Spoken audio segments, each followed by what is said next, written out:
so I think when I was younger, I was always into like performance and that kind of like stage stuff, but I never actually like did it. I think I was a bit shy and I wasn't sure if I could do it or not. And I just thought one day, like, why not? Let's just try it and see what happens. And it like worked out. So I just think you've got to go for stuff, and I think you've got to just try until you find stuff that you like and enjoy. Because eventually it will work out and you'll find something that you really, really love to do. I really, really enjoy it. Okay, so Tilly, how did you discover your voice then? Well, mine is slightly different to these two. They've always had at least some form of inkling that they want to do this, but I'm much more like you, Matthew. I actually had to get bribed with Maltesers to come along to my first public speaking lesson by my favourite history teacher. And yeah, I was very reluctant in the beginning because my entire life I had been the sporty one. I did all the sports in school, and it was very much sport is what's cool and public speaking, what's that? But then as soon as it started, it was a complete 180, and ever since then, as Talia said, I've gone on to do other ESU competitions. I've done MUN. I mean, it's a classic MUN, but yeah, I had to be bribed just over 2.5 years ago, and to be here now in the position we've been because of ESU, I really cannot recommend doing this competition enough to people. Even if you think I'm the sporty one, or I'm the musical one, or even just I'm the solely academic one. Everyone has so many different sides of their personality, and I think until you try, you don't know whether public speaking makes up one of those sides of you. So warning people, you could be like Tilly and never stop talking about this, so it's a great danger. So Antigone, tell us all about how you go about this as a teacher, because after all, this is extra time for you, you're not paid to do it, it's something you do out of goodwill. Why do you do it, and how do you pick your speakers? It's a very, very addictive thing. It does take time, I would say, to other teachers who are very busy, and they've always got extra stuff to do, but it's so fulfilling, and students just get so much enjoyment out of it. I just think it's a wonderful thing to do. In terms of choosing my students, I've done it in so many different ways. So yes, Tilly's mentioned bribery. That chocolate is always a good form of bribery, but also just kind of spotting potential. So students that I've taught before, with Jamila, I just heard about Jamila from another teacher. Us teachers love to talk in the staff room, but I've also held auditions. I've put out notices and got some of the younger students involved as well, and I just think once students see what a wonderful opportunity it is, what a great competition it is, so many of them want to be involved. So yeah, again, I'm so glad that they have got so much out of it, and I definitely recommend it to any teacher to try. Brilliant. And presumably you guys now are used by Antigone to coach the younger ones. Now you're in the sixth form. Mm-hmm. Yeah, we did a little bit of work this year, and all three of us actually attended, albeit virtually, one of the regional heats, and just being able to impart a little bit of wisdom onto younger competitors and share a little bit of our experience within ESU was an incredibly rewarding process, and I think something we'll all continue to do, keep coaching, which is almost why we made this pack, because we can't coach everyone in the entire UK in person. So this is our kind of way of sharing the knowledge.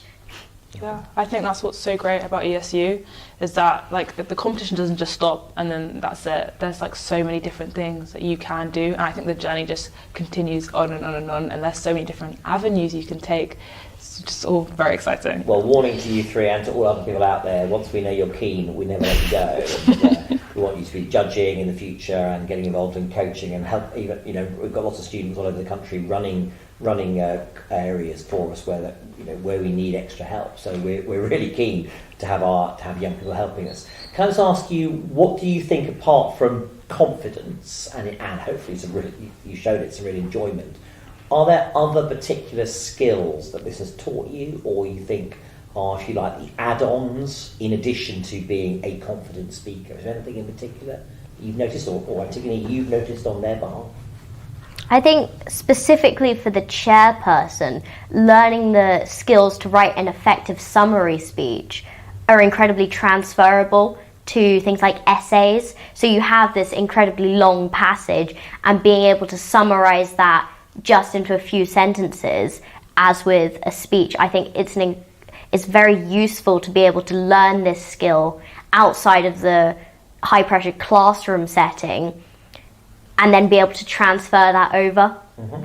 Brilliant, yeah. Certainly I think outside the round itself, in your preparation time, just the opportunity to meet someone you've never met before and just connect with them, so that you do establish this rapport that you can build on during the competition itself, is something that's extremely valuable. And they may come from a school you've never heard of, or a school with a completely different background, but you have common ground and you will find something to talk about, and that's a very valuable skill, to be able to connect with others who... And you've enjoyed meeting other students at the round? You don't see them as opposition, you must be crushed? No, never. Definitely not. Yeah, like Tali said, you have so much in common with them already. Like, you're similar ages, so you're going through similar things in like the life stages. So immediately that's something you can bond over. And then I think from then it often spirals out into other conversation. And then like 10 minutes later, you're not even talking about the competition anymore. You're like, okay guys, we need to get back to work. And I just think it's such an enjoyable thing, so that when it's time to get off stage, you're all smiling and you're ready to go. I think as a teacher, obviously you're looking for students with the potential to have those great public speaking skills, but also for me it's just about choosing students that I think will absolutely enjoy the process and will benefit from the process, and that will just be open to it really, and are able to kind of be themselves. So I think that's very important, and definitely we don't see the other teams as our enemies. I always say it's an opportunity to make new friends, and that's kind of the attitude that we always go with. Lots of schools who are thinking about doing a competition of any ESU for the first time are often worried that their students will do badly, and they'll feel they're going to be humiliated, the judges will be too tough on them, or as a teacher they feel that perhaps they don't have the skills yet. They want to do it, but they're not sure they're good enough to prepare the students. Any advice on that? Are there any ways we can get everyone out there to say, actually, I'm going to do this and not worry about it? Any thoughts? Just going to say, I think you should have seen us in our first round. We were very much not the polished unit that we are now.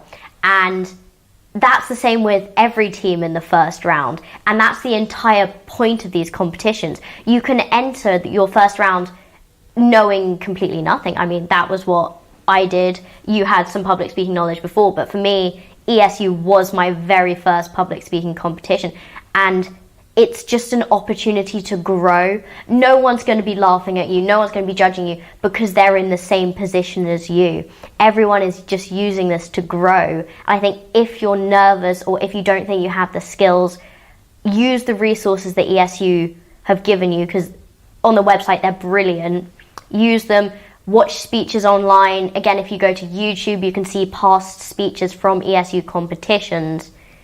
And I think, just go, be brave, because everyone will be feeling the same thing as you, and just enjoy it. Anybody else? Any other thoughts about that? I totally agree with what Tony has said. Part of the team, and certainly being able to meet and greet the other schools at the beginning as well makes you feel that you're part of even a bigger team. So I think it's a very friendly competition, and I totally agree that ESU are so supportive that as a teacher you can have access to so much information before the competition even begins that you can use. You can contact the ESU, you can contact your branch organiser if you have one, and they're excellent about getting back to you. So you have a whole kind of bank of resources that are available to you, and just makes the process so much easier. Well, thank you very much. You feel great now having heard that, and we do pride ourselves on the feedback we give that hopefully is really useful to you. Any last words? Anything last before we finish? Anything you want to let teachers or other students know? Last chance. Perhaps. Be brave enough to try this competition. coming from someone who never ever done a speech in their entire life, this competition changed the entire way I view myself, I view the world. As Hannah said, it gives you so much confidence. Just try it, honestly. Yeah, I just think it's not an opportunity that comes around a lot. There aren't a lot of competitions. I think what's common with public speaking is like debating competitions and that kind of stuff, and I think that's often seen as the norm, but there are competitions where you can just get up and give a speech about something you like, and I think that's such an amazing opportunity, and it's a way to put yourself out there, put your personality out there and just be you. I agree with Jamila. This competition is a very unhostile environment. Even if you've never done public speaking before, it's a great way to just put yourself out there. Do it for you, don't even do it for anyone else. Do it for your own personal gain, personal satisfaction, just to put yourself out there, to think, I'm going to go speak about something that I'm passionate about and I'm going to enjoy it. Thank you very much indeed. It's been great working with you today. Thank you very much. Thank you.